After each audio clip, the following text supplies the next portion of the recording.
Okay, good afternoon from the UK, everyone. A warm welcome to Centre for Global Higher Education. This is webinar number 317. I'm David Mills, I'm Deputy Director, and it's a real pleasure to be hosting this really important webinar today. We're hearing from Dr. Yuliya Zayachuk. She's an Associate Professor in Pedagogics at the Franko National University of Lviv. And we have had one webinar before on the situation in the war, the Ukraine war, which was 294, if you want to go back and look at our archives. But today we're going to sort of look more broadly at the sort of higher education context that Ukraine finds itself in. And Yuliya's topic today is higher education in Ukraine, challenges and responses. And we couldn't have a more important topic. So before I hand over to Yuliya, a little bit of housekeeping, just to remind you all. We are recording this webinar and we'll post it as soon as possible on the website with a transcript as well.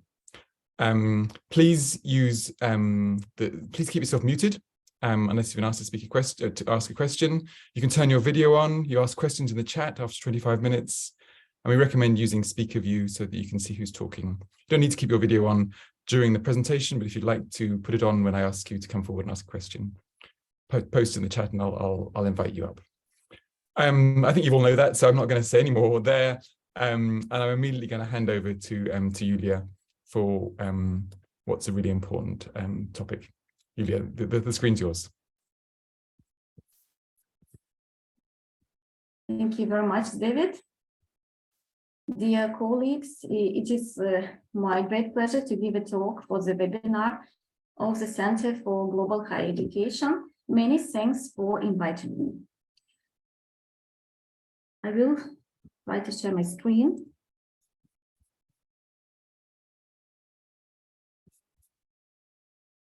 Does it work? That's great. Yes, perfect. The higher education system in Ukraine is currently undergoing radical changes. On the one hand, it is searching for its place within the European educational space. On the other, it is struggling with destructive consequences of the ongoing Russian military aggression. Significant efforts are being made at all levels: national, institutional, and individual. I will talk about Ukrainian historic higher education backgrounds, current higher education development, adaptations to the latest European higher education reforms, and integration into European educational space. And of course, I will also talk about our struggle with the destructive consequences of the ongoing Russian military aggression.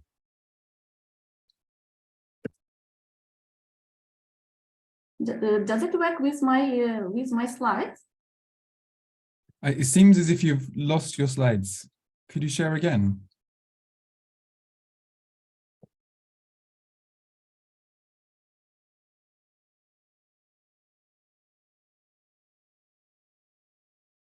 That's better.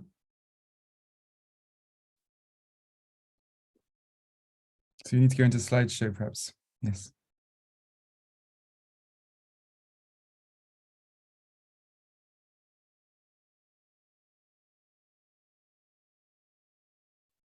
Good. Higher education in Ukraine has a rich, long century-old history and own national traditions. Higher education institutions in Ukraine were established in 16th century. Established in 1576 in the town of Ostrog, Ostrog Academy considered to be the first institution of higher education in the Eastern Slavic territories. You can see the notable dates here. Now it is National University, Ostrog Academy, which is National Autonomous Research University in Ukraine. The oldest university was the Kyiv-Mohyla Academy, established in 1622. Now it is National University of Kyiv-Mohyla Academy, bilingual research university. Lviv University is the oldest continuously operating university in Ukraine. It is located in the historic city of Lviv, Western Ukraine. The university was founded on January 20, 1661. You can see the notable historic dates here. Franko National University of Lviv is a classical institution of higher education in Ukraine. Kyiv University was founded in 1834 as the University of St. Vladimir. Today, it is Taras Shevchenko National University of Kyiv, named after Taras Shevchenko, a major figure in Ukrainian literature and arts. It is the most prestigious university in Ukraine now. Trinity University was founded in 1875. Today, the university is based at the residence of Bukovinian Metropolitan's building complex, a UNESCO World Heritage Site since 2011. Among the oldest universities are also others.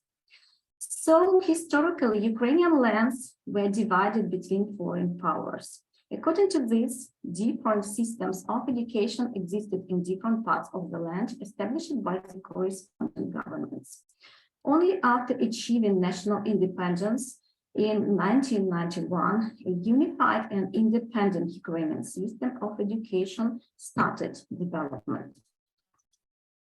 The establishment of the national higher education system is based on the new legislative grounds. It provides for the entirely new qualitative level of training, increase in academic and professional mobility, greater openness, and democratic principles of teaching.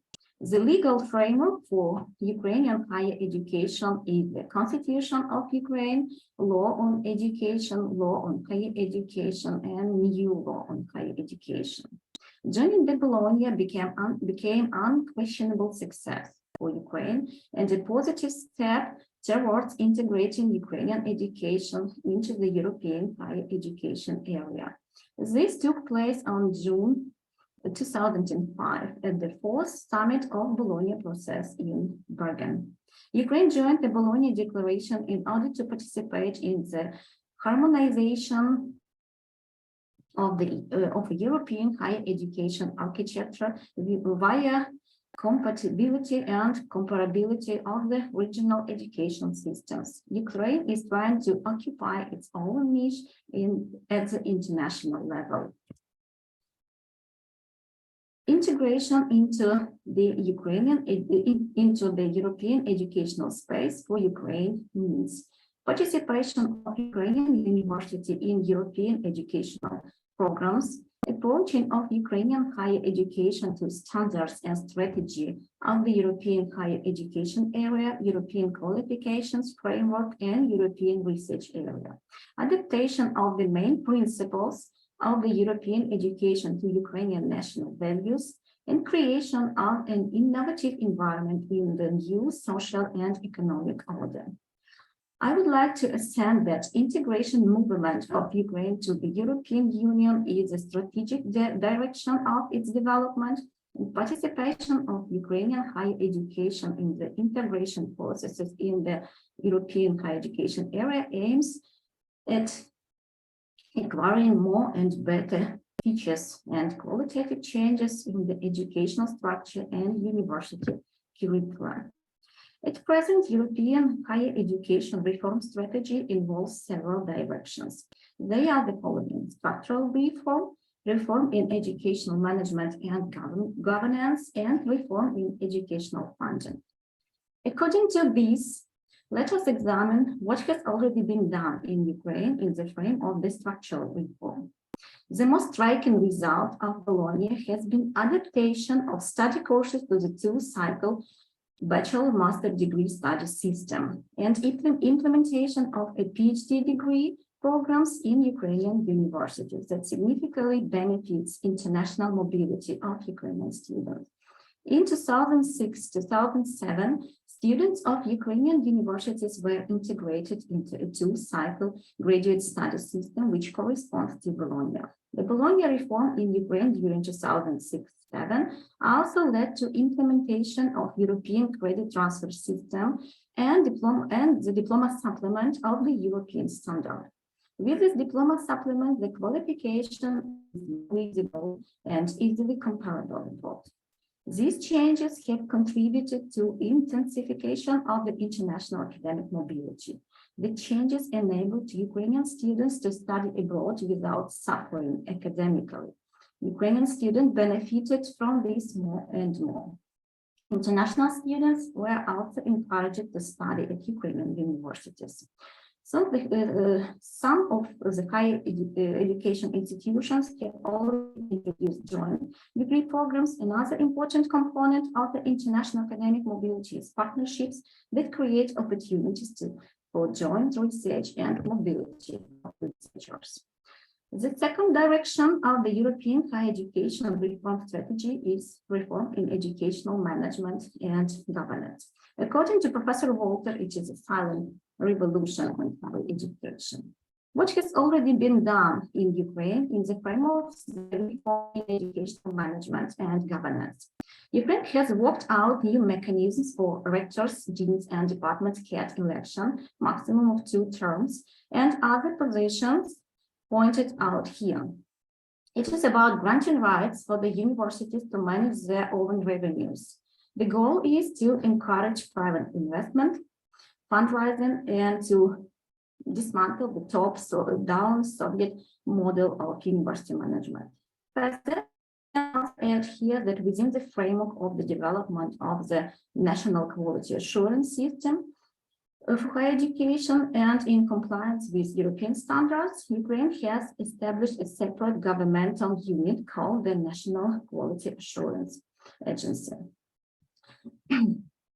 Within the framework of further development of the mechanism for equal access to higher education, Ukraine worked out a new mechanism of electronic admission universities starting in 2016 and automatic replacement of state orders. State orders are distributed between best students rather than institutional funds follow the student scheme. Promotion of dignity during 2013-2014 provided new avenues for the renewal process due to the changed public approaches to societal issues and challenges on the path of national advancement. The new law of Ukraine on higher education, enacted in 2014, got higher education system of Ukraine closer to the requirements of Bologna. A new law on higher education is viewed as one of the first systemic reforms that in fact draws Ukraine closer to integration with Europe. It sent a very important political message to the public and officials in higher education. In the frame of the new law on higher education, 2 variants of the master's program were elaborated: Master of Academic and Master of Professional Profiles programs. We can also add here that in the frame of new law on higher education, the young specialist degree has been removed. Also, a young bachelor's degree has been introduced as accelerated way to get a bachelor's degree. Now, Law on Higher Education 2014 declared favorable conditions for increasing students' mobility. According to the National Doctrine of Education of Ukraine, entering the market of international educational services, deepening international cooperation, participation of educational institutions in international projects are considered as a strategic task of educational policy of Ukraine. From our perspective, one of the key components of the national strategy for improving the space of higher education in Ukraine, an aspect of their resilience to challenges and crisis phenomena, is internationalization. The new opportunities for the development of higher education in Ukraine are providing through current international scientific projects, international educational projects, and cooperation with international organizations. Concerning international scientific, one of the main priorities is the integration of Ukraine into the European research area. This is facilitated by bilateral international cooperation with the EU member states, with the countries of the Eastern Partnership, as well as participation in the EU framework program Horizon 2020 for research and innovation. Ukraine takes part as an associate member in the following programs: Euratom, Science for Peace and Security NATO program, and Ukrainian research organizations and universities cooperate with European Organization for Nuclear Research. In the frame of internationalization of higher education in Ukraine, here you can see the number of international students in Ukraine for the period from 2011 to 2020. As you can see, before the war, we had a steady tendency to increase the number of such students. Concerning international education projects, Erasmus, Campus in Ukraine has been operating since 1993, Erasmus Mundus since 2004. Since 2015, Ukraine is a partner country of Erasmus Plus program, supporting project partnerships, events, and mobility in education, professional development, youth policy, and sports. In the field of higher education, Ukrainian institutions can participate in such areas of the Erasmus Plus program as shown here. They provide statistics concerning mobilities of students and staff to Europe and to Ukraine within international mobility in higher education KA1 and statistics concerning Erasmus Mundus joint degree, master's and PhD KA1 for the period 2014-2020. The next slide provides statistics concerning our project intensives, including higher education and research institutions within capacity building for higher education KA2, strategic partnership KA2 in education, and Jean Monnet. Here you can see some detailed statistics on the number of applications, selected projects, and participants of Erasmus Plus in 2014-2020. This diagram shows the dynamics in the number of participants from Ukraine and from EU. I want to highlight especially increasing in the percentage of participants from EU relative to the number of participants from Ukraine, yellow column. On my opinion, this trend indicates an increase in interest in Ukraine from European partners. Here you can see our new opportunities for Ukraine within Erasmus Plus for 2021-2027. Through this, this is what the far-reaching plans looked like in 2021 before Russia's barbaric military invasion of Ukraine on February 24, 2022. Of course, the war will override all these plans. How exactly, time will tell us.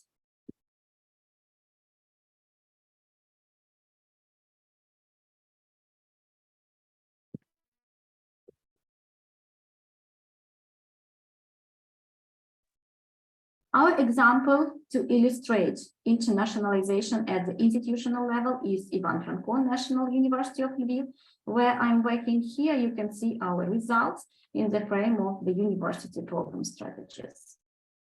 The challenges brought by the COVID pandemic have forced higher education systems and institutions to try new approaches to internationalization that go beyond mobility. This is a welcome development. At the same time, we need to adapt to a new reality.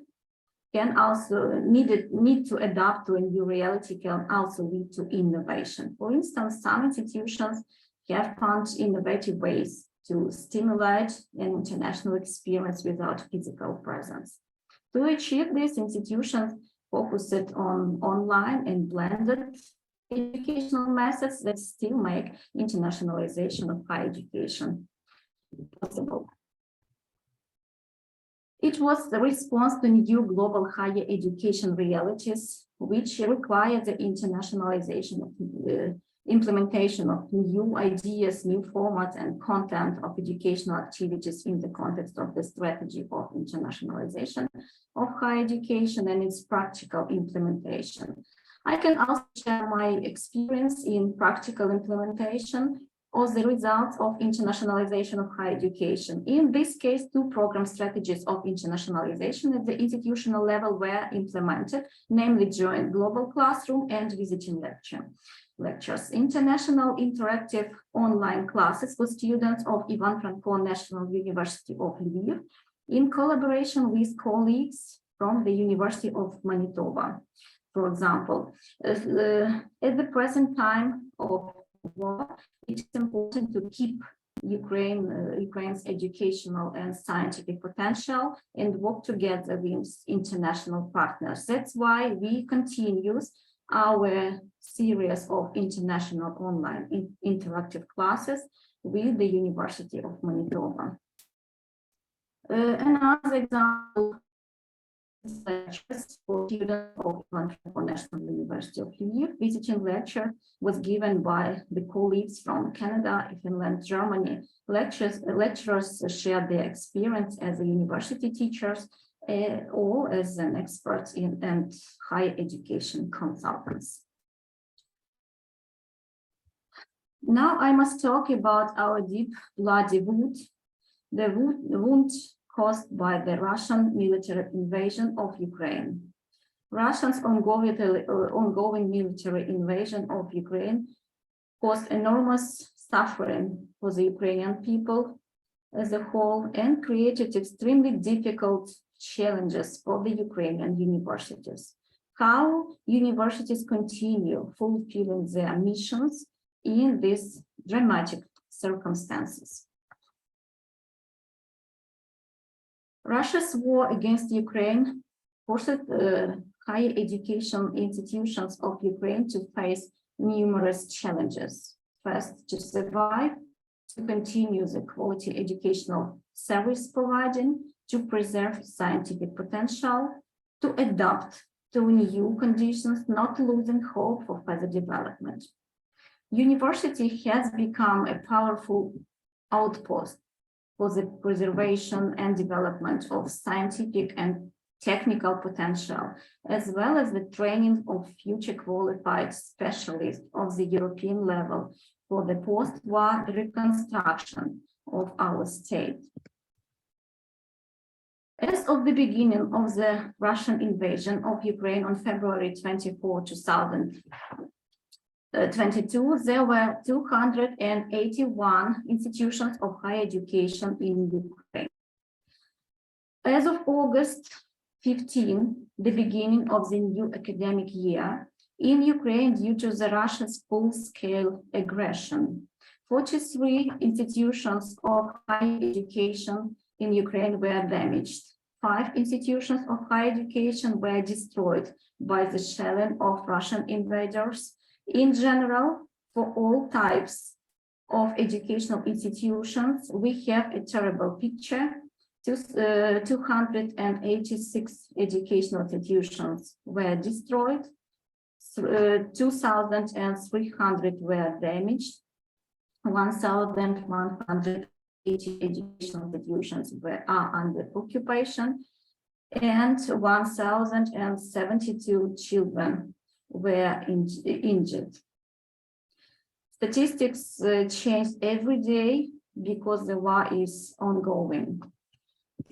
Here, of destroyed and damaged educational institutions by the region of Ukraine. The map is also being updated.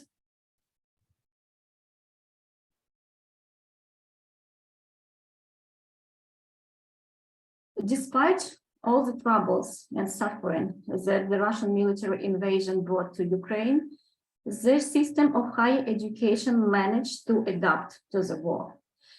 Here I will focus on our 5 main answers. Improvement of online education systems and academic mobility within the country, using the experience of moving higher education institutions from occupied territories to Ukrainian-controlled territories, support from the state, support of international institutions, and partner programs with partner universities. The educational process in Ukrainian higher education institutions began to resume on March 14. The education system adapted quickly enough to wartime conditions. Universities have managed to use the experience gained during the crisis caused by the COVID pandemic quite effectively, quickly switching to online learning. We consider pandemic a difficult task, but in view of our current circumstances, the pandemic turned out to be only a training session. In the resumption of education during wartime conditions, the previous experience of introducing the distance education format related to the rapid spread of COVID-19 came in handy.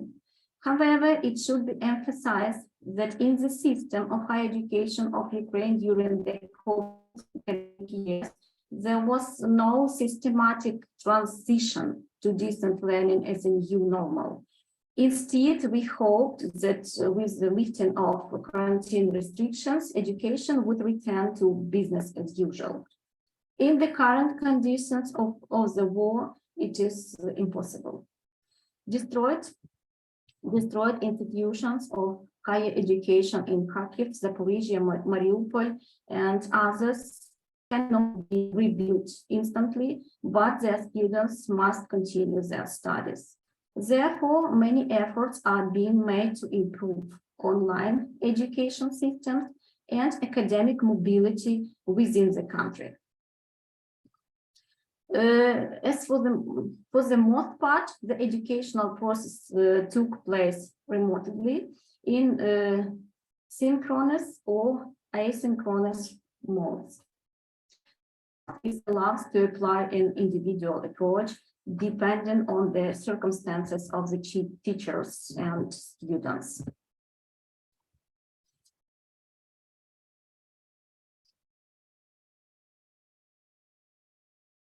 This made it possible to solve a number of problems related to the fact that many students and teachers found themselves in different circumstances in occupied and unoccupied territories. Some there is no contact, some moved within the borders of Ukraine, some went abroad. Moreover, a lot of institutions working in safer regions have joined internal mobility programs and invited students to study at them. It is important that internally displaced person has the right to study for any institution of higher education in our country. Another aspect is that in winter, the maximum possible pause will be made due to the shortage of energy resources. It is recommended to make the most of the warm season for studying. However, during the last week, there have been fewer opportunities to hold classes even online due to massive rocket attacks on the entire territory of Ukraine, which led to major destruction of critical infrastructure and the lack of electricity, internet, and mobile communication. And this is an extremely difficult challenge even for distance education.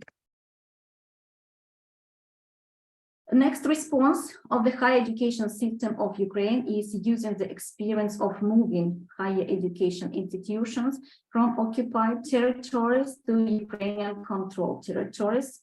The experience gained during Russia's military occupation of the Donetsk and Luhansk region of Ukraine starting in 2014. As of August 15, Since the beginning of the Russian aggression in 2024, 42 universities and 94 colleges and technical schools from the east and south of Ukraine, Donetsk, Luhansk, Kherson region, and part of the Zaporizhia region have been displaced to safer regions of Ukraine. This time we managed to displace institutions of professional education like colleges, technical schools. In 2014, we lost such institutions. They work not within their walls, but in their status, and all databases are kept. More than 54,000 students study and 7,000 teachers work in displaced institutions. In most cases, the displacement is temporary and the universities will return to their cities after Ukraine victory. The transfer of universities take place in one of two formats, minimal and or extended. The minimal format involves the departure of the university administration to the territory under the control of Ukraine, while teaching takes place using remote technologies. The extended option of displacement involves not only moving of the administration to another place, but also part of the teachers and students, as well as the providing the university with separate educational buildings. Remaining in the territory under the control of the Ukrainian government, being practically in the line of fire, the universities had to adapt to radically new conditions. Due to enemy shelling, it was damaged to one degree or another. However, they remained in place and continued to support their activities despite everything. Despite the difficult conditions, they managed to conduct admission campaign and start students' studies. There are the universities of Mykolaiv, Sumy, Kharkiv, and Chernihiv. It was the people, the university community that proved to be support that allowed these universities to maintain their positions and continue to work. In response of the higher education system of Ukraine is support from the state and support of international institutions. The government of Ukraine adopted a resolution thanks to which students at universities and vocational technical schools who are currently studying on a contract basis, primarily children of fallen defenders of Ukraine, will be able to transfer to the budget. Another position, the government of Ukraine and the World Bank decided on emergency assistance in the field of higher education, which will allow paying academic and social scholarships for students.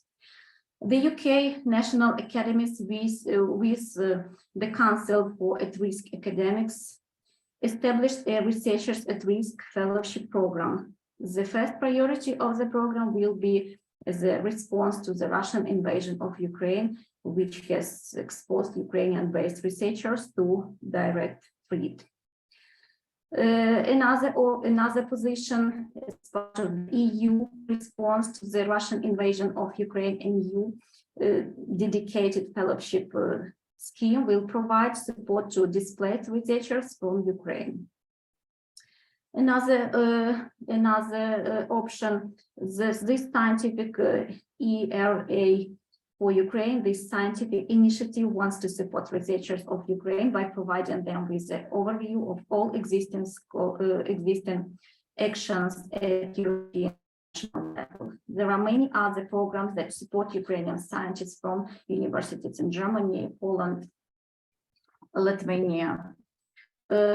Targeted support to refugees from Ukraine has been launched by the University of Oxford and its colleges for the 2022-2023 academic year. At the same time, the interest of international partners has increased. More and more partners program are appearing. We need to think about how to effectively use these opportunities. I will give you some example of Franko National University of Lviv at the beginning of March 2022. On the initiative of the International Office, special exchange programs were launched for the university students who were forced to live abroad. And here you can see some of our statistics. Another international initiative that I want to note is the international online lectures of Nobel Prize laureates, which they gave to the Ukrainian scientific community. For example, during the last months, 3 such lectures were held based on the National University of Lviv Polytechnic. In my opinion, this is extremely important support, especially for young scientists, and something that helps them keep the inspiration for science and learning. So reforming education has been an ongoing process since Ukraine gained national independence in 1991. Dramatic events led to huge transformation in people's mind about national identity, the direction countries should go, and the place of Ukraine in the global community. Ukraine has made significant achievements in the higher education reforms through implementation of Bologna and reform in educational management and governance. We have new opportunities for higher education in Ukraine, despite all the troubles and suffering that the Russian military invasion brought to Ukraine. The system of higher education managed to adapt to the new realities of war. Significant efforts are being made to provide answers to current extremely complex challenges that we have. We understand that we must maintain educational institutions in this extremely difficult time, not lose them, work to train highly qualified personnel, and we know that education will become an important tool for the recovery of Ukraine after our victory. That is my presentation. Thank you very much. Yuliya, thank you very much. Virtual applause. That was, a really excellent, comprehensive review of the history, and absolutely focusing on the internationalization and how that's happened, and then of course the much more stark and bleak statistics from the war and the incredible responses of the Ukrainian higher education system. So you've given us almost 2 talks here. I think the questions will try and address both of them, and we have some great questions already. So I'm just going to get the conversation started by perhaps trying to link them. You described how much progress had been made in reform and internationalization in the 20 years, and obviously the international student numbers are a signal of that. And then, of course, this horrendous invasion, and then all these partnerships that are happening. And I understand there are 71 UK universities that have created partnership agreements. So is what's going to happen now as a result of the war an even faster internationalization, in that universities are working more and more with institutions overseas, or is it impossible to imagine how those can really come to fruition, and really it's about survival and just solidarity at the moment? So do you see the current situation as one of survival, or as one of continuing, despite everything, internationalization? I think it is one of our way. I mean internationalization. Mm. We work in the frame of internationalization all of these years, but now we feel that it is one of our way to survive. Yeah. And to continue our work, because nobody can do something if you are alone. You can't do something. In in general, it works in general, and it works in our case. You know, we have to cooperate. Okay, yes, I get it. So we're stronger together. It's a form of survival. Together. Yes. And now we feel that interest of international partner has increased. More and more partner programs appearing, and a lot of university offer us this support program. I have much more examples than I was able to show here now in this presentation. So every university in Europe, in the world, offer some program for students to study for one semester or for whole academic year, and programs for research programs for academic staff who was forced to leave Ukraine. So it's also in the UK, as I told you, as I told these researchers and researchers at risk fellowship program to support researchers. And the EU also offer such program to support researchers, and bigger, smaller. So we think it is not one, but it is one of our way. Yeah, no, that's really helpful. And I'm aware there are many schemes, and you point to just a few of them. And it's a great example of how universities can provide these incredible forms of solidarity. Sometimes you wish that we were better at doing it in many conflict zones around the world, but perhaps this is a model for the future. I'm now going to ask us, we have a lot of questions, Yuliya, so I'm going to start with Adrian. Adrian Olszak-Olszewski, would you want to come forward, please? Hi everyone. My name is Adrian Olszak-Olszewski. Thank you very much, Yuliya, for the presentation. It was very enlightening. Thank you very much. I have a question about your slide regarding displacement of institution.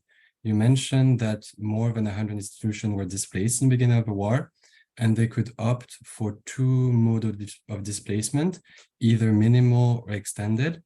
Do you have an idea of a shared institution that opted for one or the other? And as another question, I was wondering if you had an idea of the impact of the war on enrollments in higher education for the beginning of the new academic year. Thank you very much. Thank you very much for your question.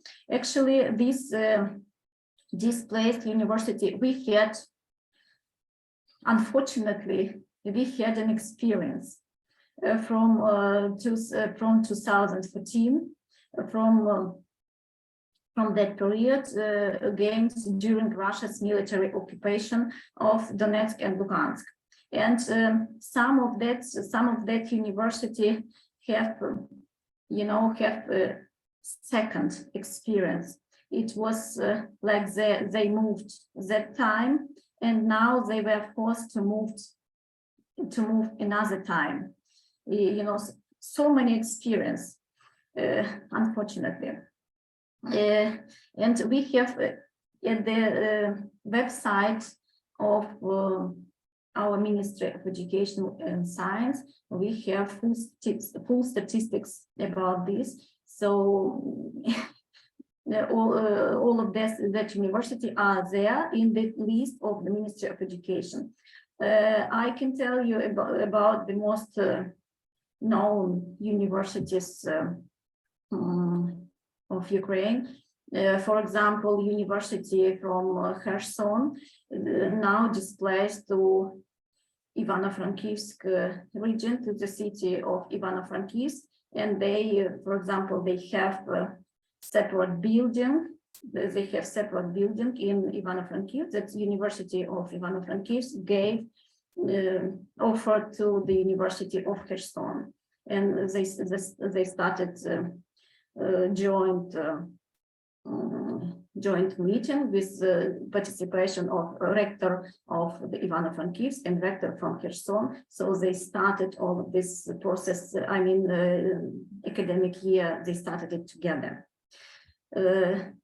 For example, University from Luhansk, now they have one university building in Poltava. So we have we can give different example of this concrete example of this displacement, right? So minimal format, as you tell, minimal format and extended option, extended format. And if we are talking about extended option, we talk about that administration of the university moved to another place, teachers and students moved to another place, and the university are providing with separate educational building at that another place. So it is not only a distance education, it is also about separate educational building within the university complex of that university. And could you repeat your second question? I was wondering if you had an idea of the impact of the war on enrollments in higher education this year. So for instance, do we know in terms of secondary education graduates, how many entered higher education? Do we have an idea of the proportion compared to last year's and so on? That would be really interesting. Thank you very much. I can tell you that in this dramatic circumstances, university were able to organize admission company. So they start that admission company and they start to work, this semester of the 15th of August. Their students are everywhere. So their students can be within Ukrainian borders, different cities of Ukraine. Their students can also be abroad. So it doesn't mean that they are in one place, they are everywhere. But university, all of that university works. I don't have now near me, I don't have statistics. I can't tell you about concrete statistics just now, but all of that university works, and all of that university managed to organize this admission company. So just to understand the company, do you mean they outsource it, or do you mean just admissions process is happening this year? Admission process is happening this year. Yes. Okay, that's really helpful. Thank you, Adrian. Thank you, Yuliya. So we have a couple of questions here now that go back to the patterns of internationalization. And Matilda is going to ask a question first, which is about the Bologna reforms. Matilda. Hello, dear Yuliya, thank you very much for your interesting presentation. I'm so impressed, I must say, that so many of your work continues despite the horrible situation. That's really amazing. Now my question, and it's a bit trivial. I'm a credential evaluator from the Netherlands, and we have seen an enormous rise in evaluation requests. I was wondering, since the system converted the specialist degrees into master degrees, can you tell me a bit more about how the programs changed, how the curricula changed? Is there a big difference between the former specialist, 1 or 2 year specialist education and the new master education? Thank you for your question. It starts in 2014 with new law of Ukraine on higher education. Previously, we had this specialist degree and master degree, and we feel that nobody around us understand what does it mean specialist degree and what is the differences between specialist and master. It is almost the same, but if we are talking about now, so it is about two variants of master degree program: Master of Academic and Master of Professional Profiles program. So first, is more oriented students for doing scientific research. So if you would like to do scientific research, if you would like to concentrate in your academic career later, if you would like to concentrate strictly to scientific research, you should choose Master of Academic Profile. Otherwise, you can choose Master of Professional Profiles, and you can use this master program in any areas of your life, society life, but mostly not from if you would like to work at the university, to teach at the university, and to do research in the university. We are still working in this. Of course, we changed our educational programs after this law on higher education, and now we even have this new in the frame of new quality assurance system. We have this new government unit. Government units. I will tell you strict name. National Quality Assurance Agency. National Quality Assurance Agency, and it works. This agency, it real works from 2018, 2019. So they have to organize accreditation procedures for our new master's program. We should apply, and we have this completely new system of accreditation from this national quality assurance unit, and they take care, they organize all of these accreditation procedures for our new master's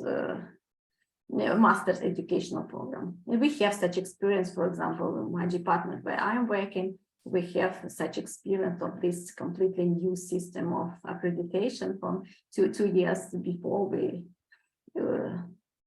have done it. We have such experience. So it is for us, for Ukraine, it is completely different system at all. Matilda, does that answer your question? I mean, it does sound very much like the importation of a very global higher education quality model. Thank you, Yuliya. Thank you, Matilda. Yuliya, do you want to come in and ask your question? Thank you, Yuliya, for your very informative presentation. I really learned a lot about your higher education system.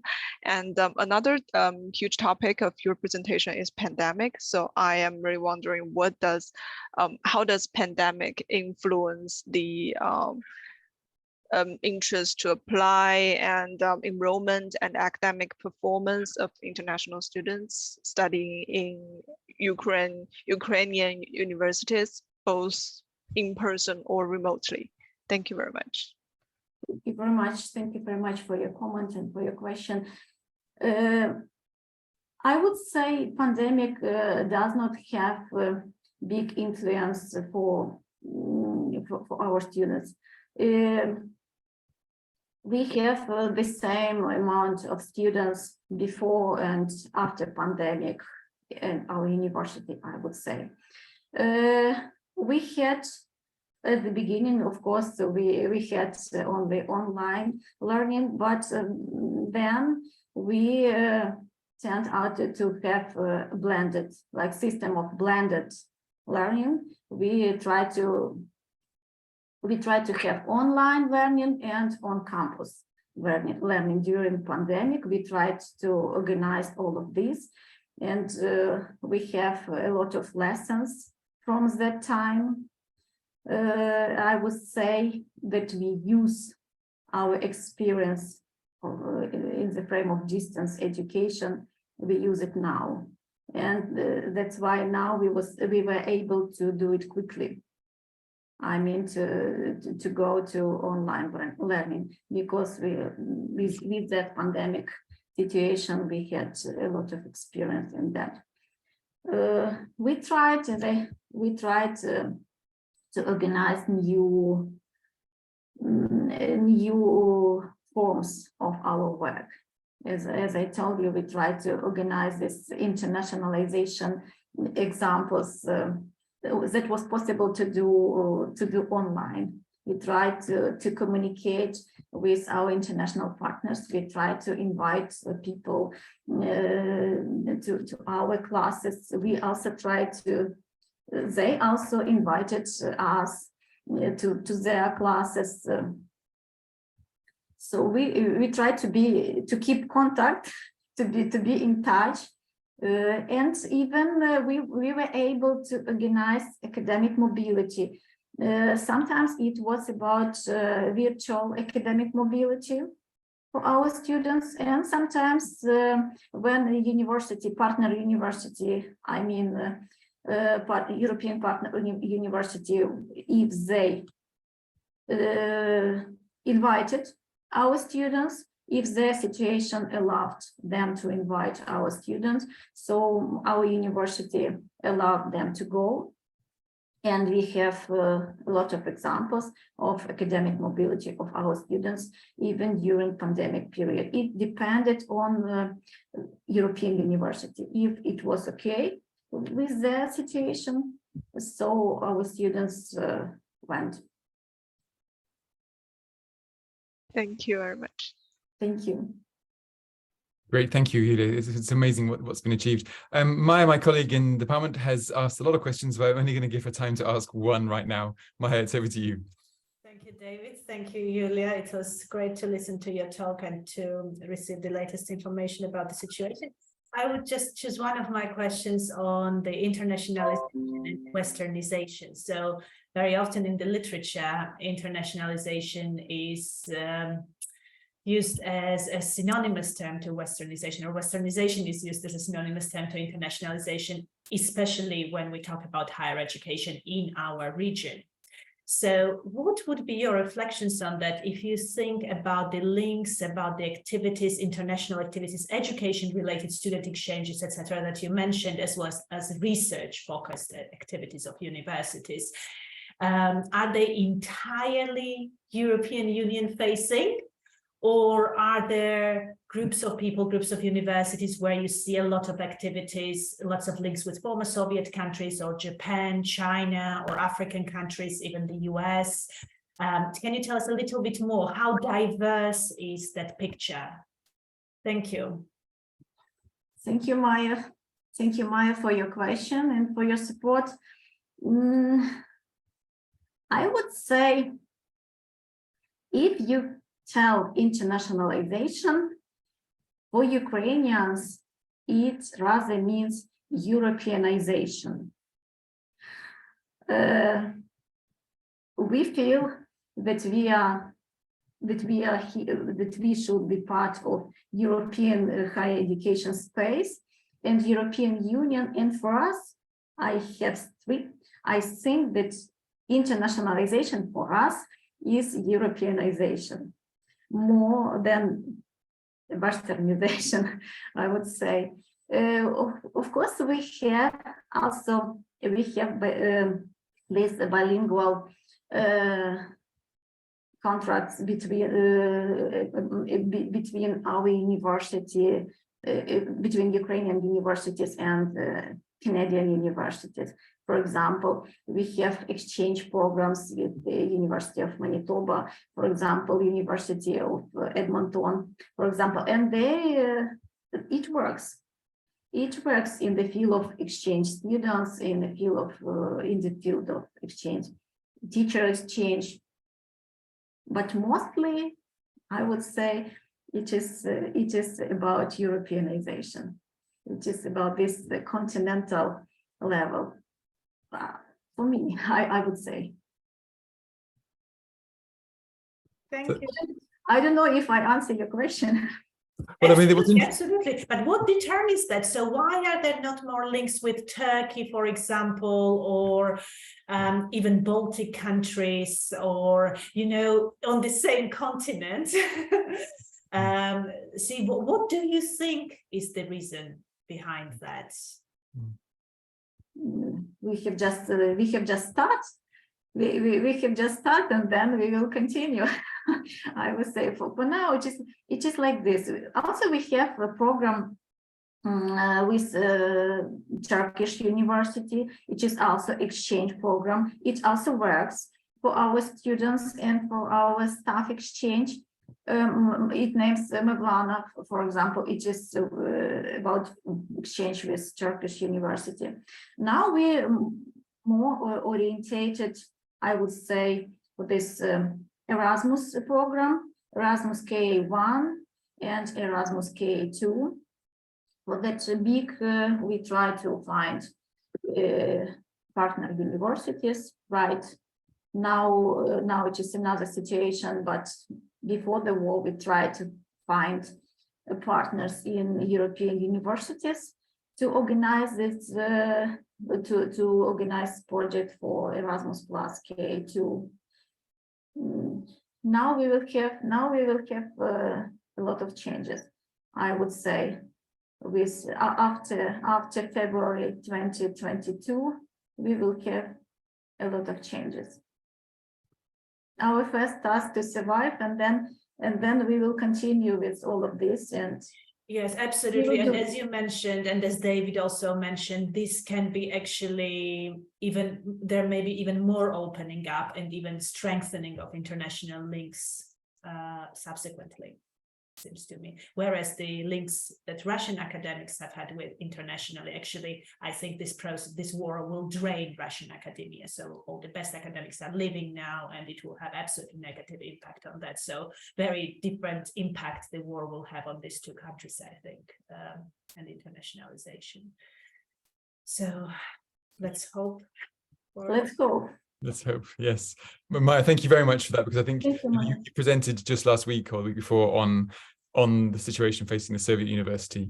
And I think it's fascinating, this contrast, the way in which Ukraine obviously is finding international support in order to survive.